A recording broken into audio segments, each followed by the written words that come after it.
Luana, na regulamentação da assistência social às viúvas, Paulo diz para rejeitar as viúvas mais jovens, pois quando seus desejos se afastam de Cristo, querem casar-se, tornando-os censuráveis por terem rompido seu primeiro compromisso.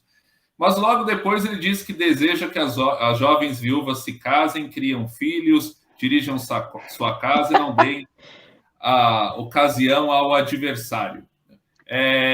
Como a gente deve entender isso aí? Bem, de Então, forma bem sucinta, se isso é possível. certo. Eu queria, para responder essa pergunta, havia, e pegando o link com o que o Carlos falou, um movimento que fazia parte do que a gente chama de gnosticismo, que era chamado de encratismo, que era exatamente o movimento contrário ao casamento, especificamente contrário. Isso está muito explícito, principalmente nos Atos Apócrifos. Tem um texto muito importante que é Atos de Paulo e Tecla, em que a Tecla se apaixona por Paulo, mas por conta dela seguir nesse ramo encratista, ela meio que não permite esse tipo de pensamento e tudo mais. E se a gente for ver, o Paulo ele tinha interferências desses pensamentos. Como eu falei, isso é um pensamento grego, isso faz parte do cristianismo que a gente chama das origens e tudo mais. Desse movimento gnóstico, que há também um diálogo com certas tendências gnósticas dentro do texto de Timóteo.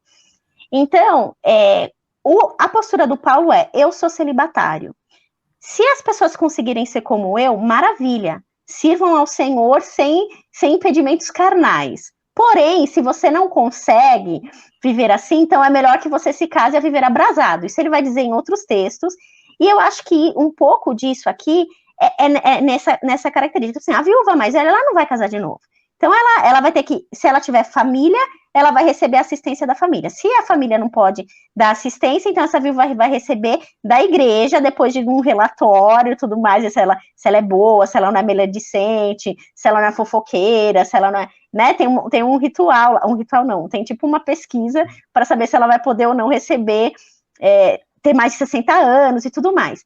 Mas se essa viúva for jovem, o Paulo acha que é um problema você continuar apostando na viuvez dela. Não, ela é jovem, segue vida, vai casar de novo, vai constituir família, vai ter filhos e vai viver como uma boa serva de Cristo nesse aspecto. Então, eu vejo muito aí.